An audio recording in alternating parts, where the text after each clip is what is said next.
In today's video, I'm going to show you how to set up a multi-branch pipeline in Jenkins using Bitbucket Cloud.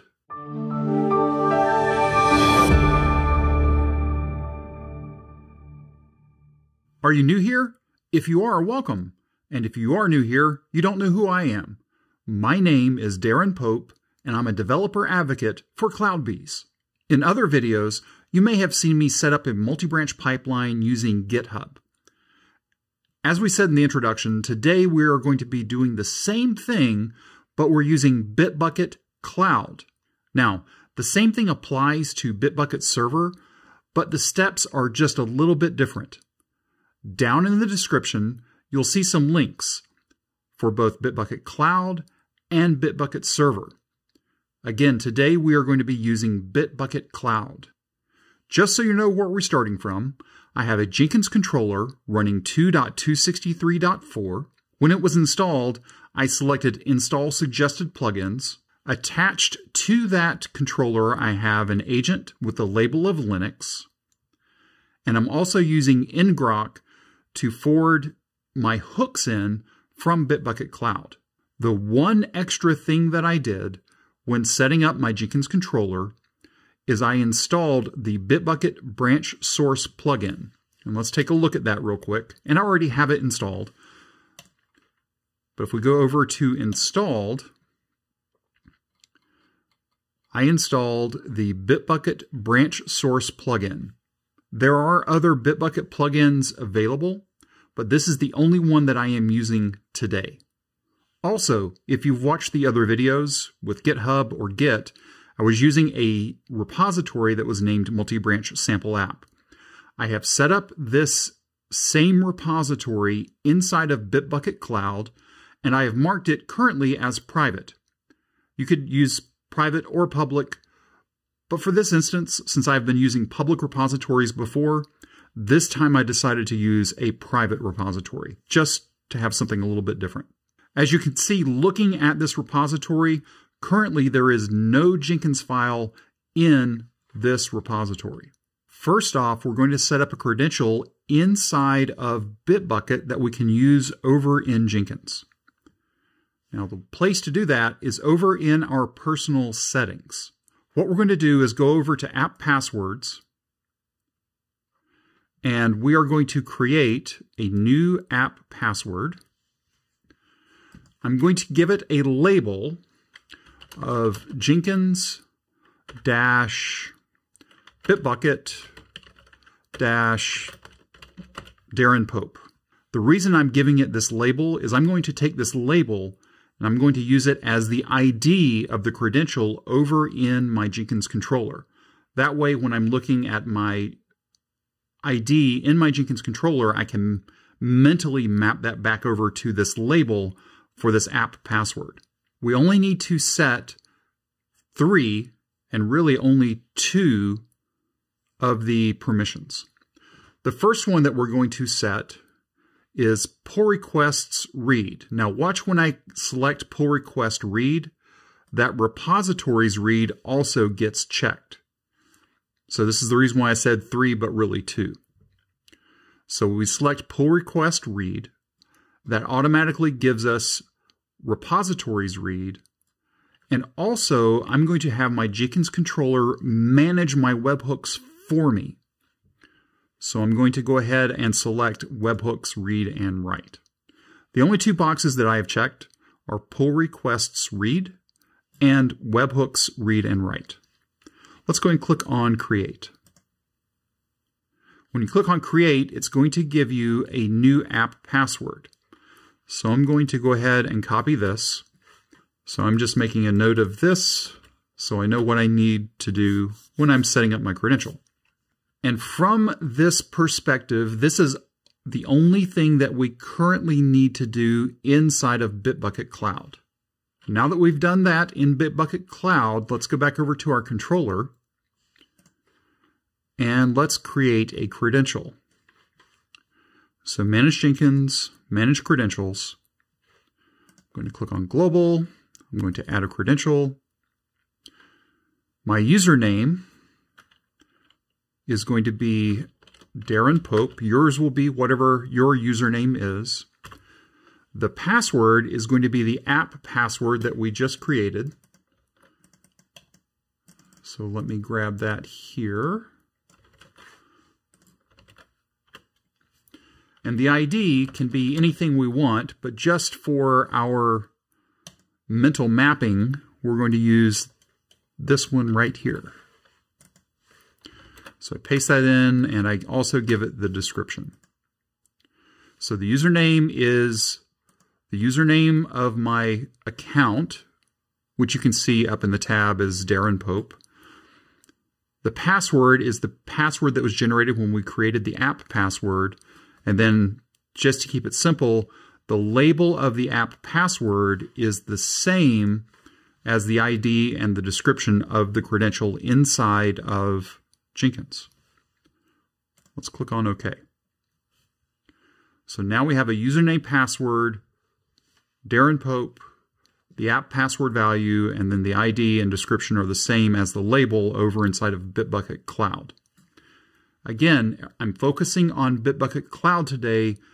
If you are using Bitbucket Server, refer to the documentation below this video to understand some of the steps that are a little bit different. Okay, so now that we have our credential, we need to set up our Bitbucket endpoint. So we'll go to Manage Jenkins, Configure System, and we're going to scroll down to Bitbucket Endpoints. By default, it creates an entry for Bitbucket Cloud. If you are using Bitbucket Server, what will happen is you'll come in and add a Bitbucket Server and set up the values here that you need. Again, refer to the documentation to understand how to set this up. But I'm going to delete this for now. For Bitbucket Cloud, I am going to go ahead and enable Manage Hooks. And it scrolls down automatically. Let's go ahead and scroll back up. The credential is the credential that I set up with the app password. So this is that one.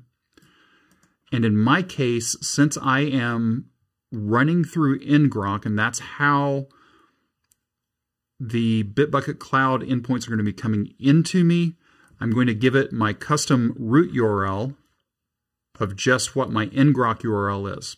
If you already have yours publicly exposed or whatever your situation is, just put the root of your Jenkins URL right here. The value of this custom Jenkins root URL should match the value of your Jenkins URL from Jenkins location. Okay, so Manage Hooks, credential that has the app password from Bitbucket Cloud, and I'm matching my Jenkins root URL so it's accessible. Let's click on Save.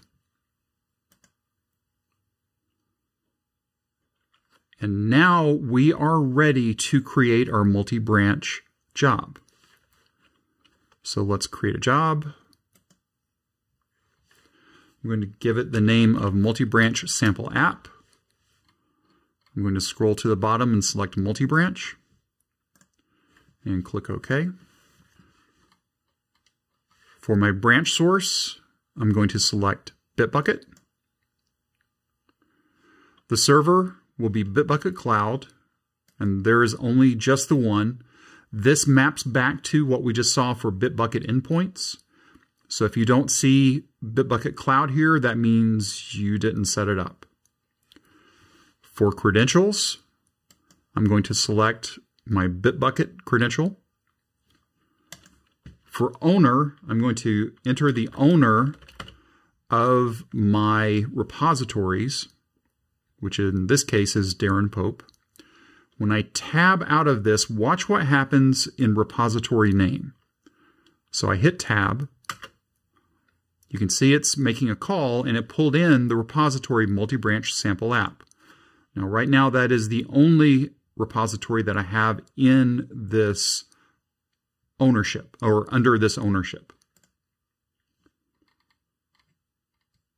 What we're going to do is we're going to leave everything else as is. No changes, just a very simple setup of our Bitbucket branch source, Bitbucket Cloud, credential, owner, repository.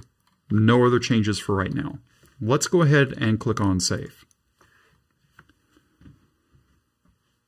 So it's scanning the repository. It found one branch, but it skipped because there was no Jenkins file found.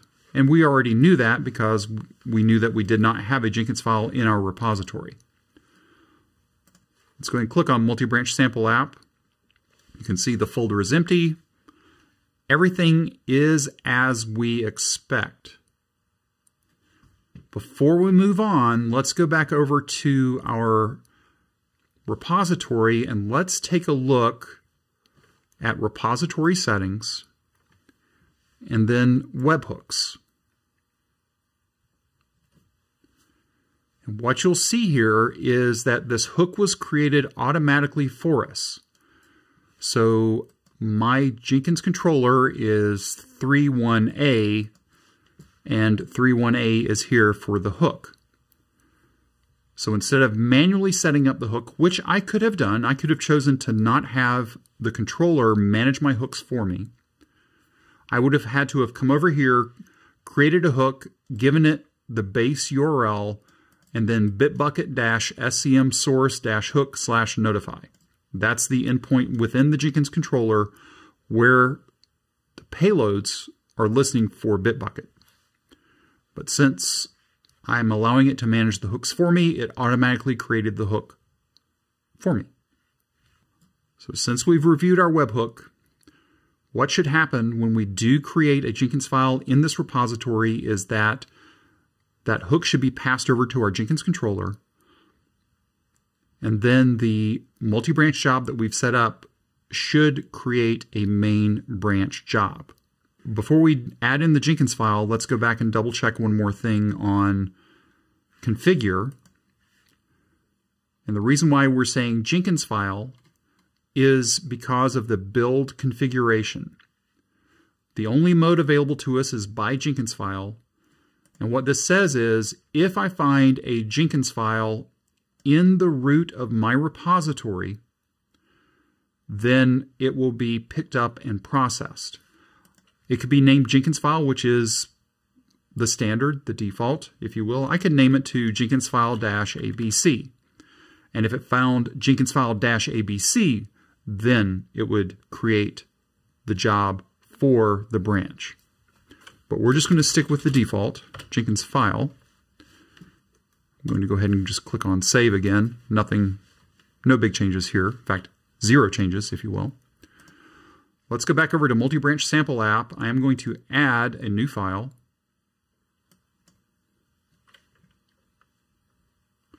I am going to name it Jenkinsfile. And this is the same sample Jenkins file that I've been using in pretty much every video that has anything to do with multi-branch. We have an agent labeled Linux, so make sure we're using our agent. I've got a very simple stage and a couple of options just to keep things simple. Click on Commit. And commit one more time. And it committed directly to my main branch, which is what I wanted. And now we can see here in the repository, we have a Jenkins file. Let's go back over to our controller. And if I click on Multibranch Sample App, we can see that the main branch was found and it is currently building. There was a branch event that caused this to fire off. And we see our hello.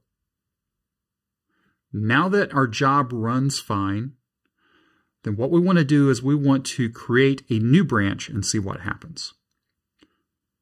So what I'm going to do is, first off, I'm going to go ahead and do a pull to make sure I'm up to date, which I added in the Jenkins file. Now I'm ready to go.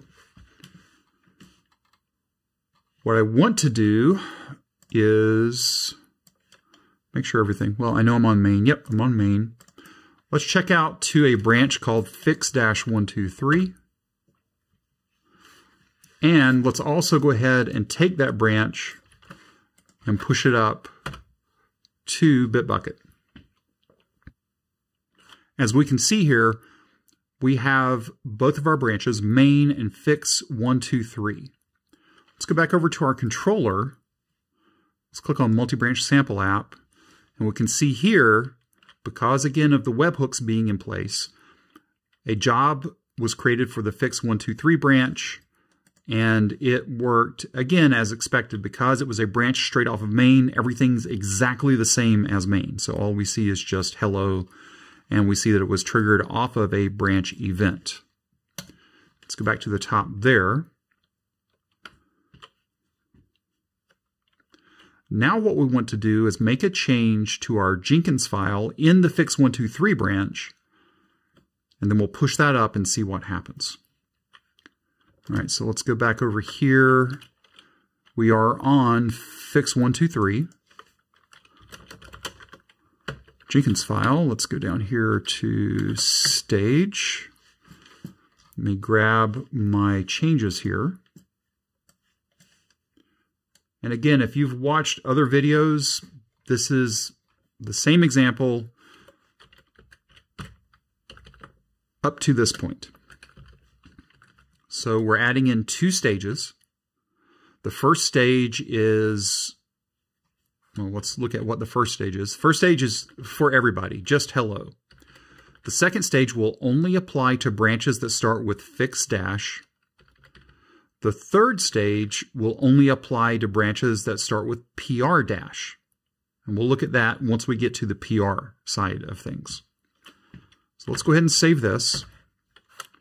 I'm going to git add Jenkinsfile, git commit-m, update Jenkinsfile.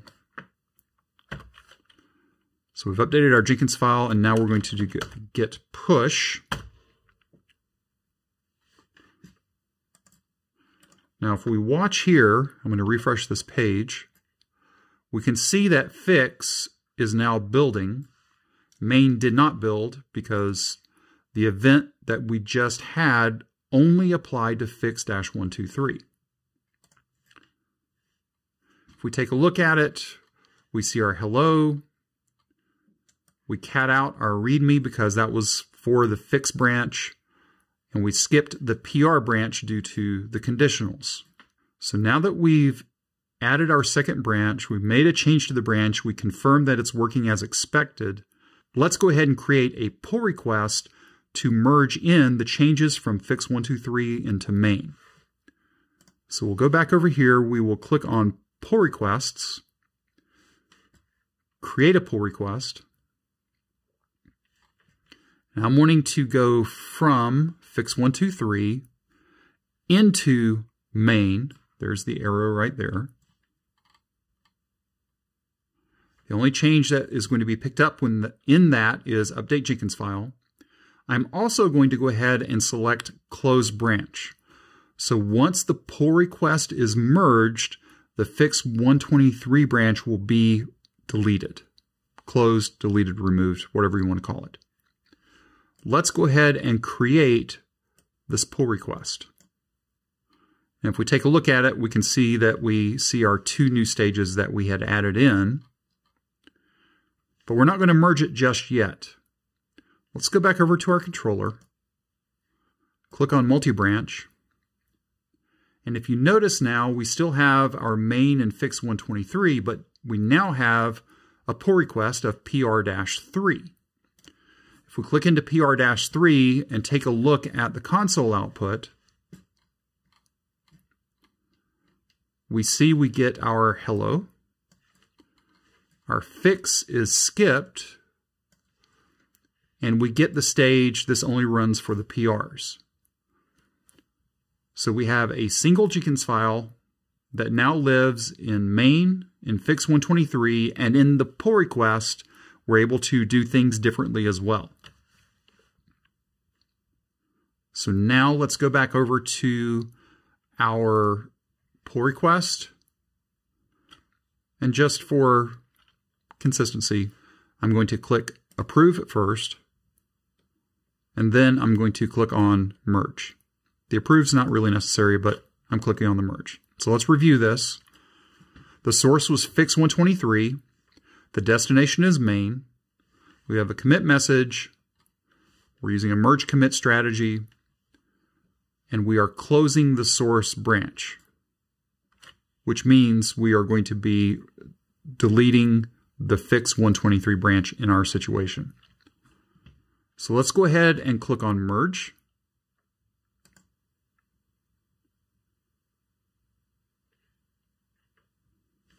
And if we go back over to Source, or just go back to the top here, we're going to see, first off, we have just our main branch, so Fix123 is gone. If I click on pull request, there are no open pull requests, and you can see that we actually have, I've tested some things prior to this, our number 3, which we just used, is now merged. If we come back over to our controller and click on Multibranch Sample App, you're going to see that Fix123 is now obsolete. There's a strike through of Fix123. If we look at the pull request, PR3 is also obsolete with the strike through. And in fact, if we want to go ahead and clean those up, we could just scan now. That would naturally occur over time, but just so you can see how this looks in real time. Now the only thing that's left is main.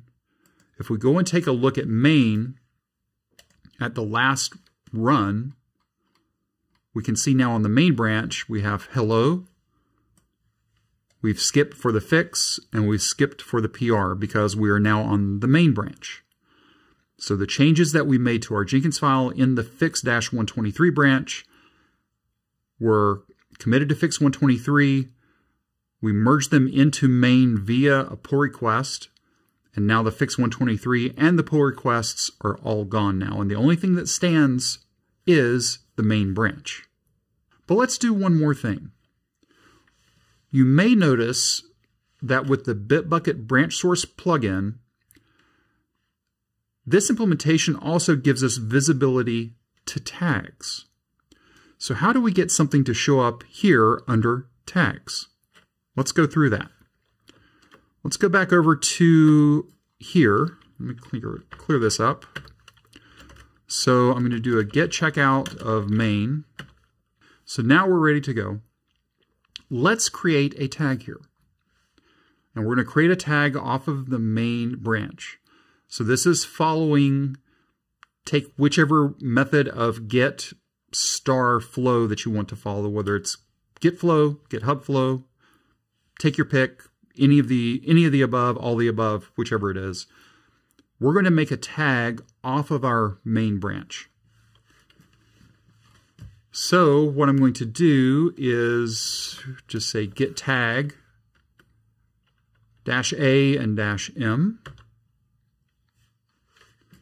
And then I'm going to push the tag up to Bitbucket. Now I haven't pressed enter yet. Let's go back over to Bitbucket real quick. So if I refresh this page, and I click on main, the branches that exist are just main, and if I click on tags, there are no tags in the repository. Everything's in the state that we expect it to be in right now. Let's do a push origin. Now, let's go back over here. Let's click on main again.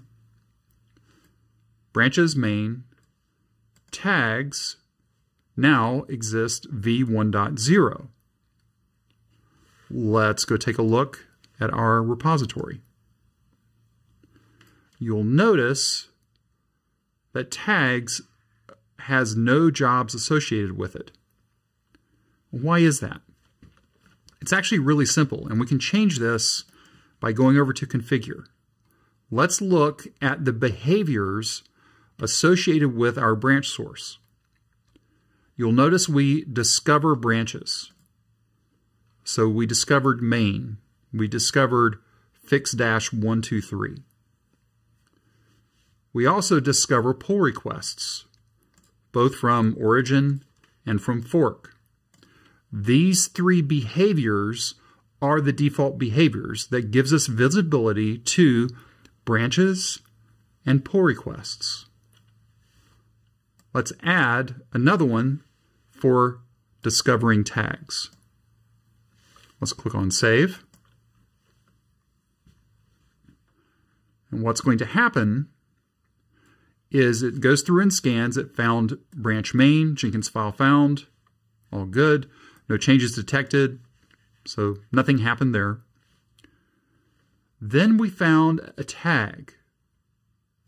The Jenkinsfile was found within the tag, and there was no automatic build triggered for that tag. So if we come back over to our multi-branch job, we can now see we have our main branch, and we have one tag, which is our V10. If I wanted to go ahead and just build this, then what's going to happen is it does the hello and it skips both fix and PR because this isn't fix dash, this isn't a PR, this is a tag build. This is one of the things that's nice about this Bitbucket branch source job. Not only do I have my branches and my pull requests available to me, I can also make my tags visible here as well. And that's it. We were able to connect from Bitbucket Cloud via ngrok into our Jenkins controller. We allowed our Jenkins controller to manage our webhooks for us, which made the job even that much easier. We did have to set up a credential in order for all of these things to work within Bitbucket and within Jenkins. But once we wired all of that up and we pointed our Bitbucket branch source to our repository, everything just started working. And in fact, we even got that added bonus of being able to look at tags within that multi-branch job. The only thing is that we had to set up the behavior to discover that tag. If you have any questions or comments, you can reach out to us on Twitter at CloudBeesDevs. Could you take a moment and give us a thumbs up on this video? And if you haven't subscribed to CloudBees TV yet, why not? Take a moment, click on the subscribe button, and then ring that bell, and you'll be notified anytime there's brand new content available on CloudBees TV. Thanks for joining us today, and we will see you in the next video.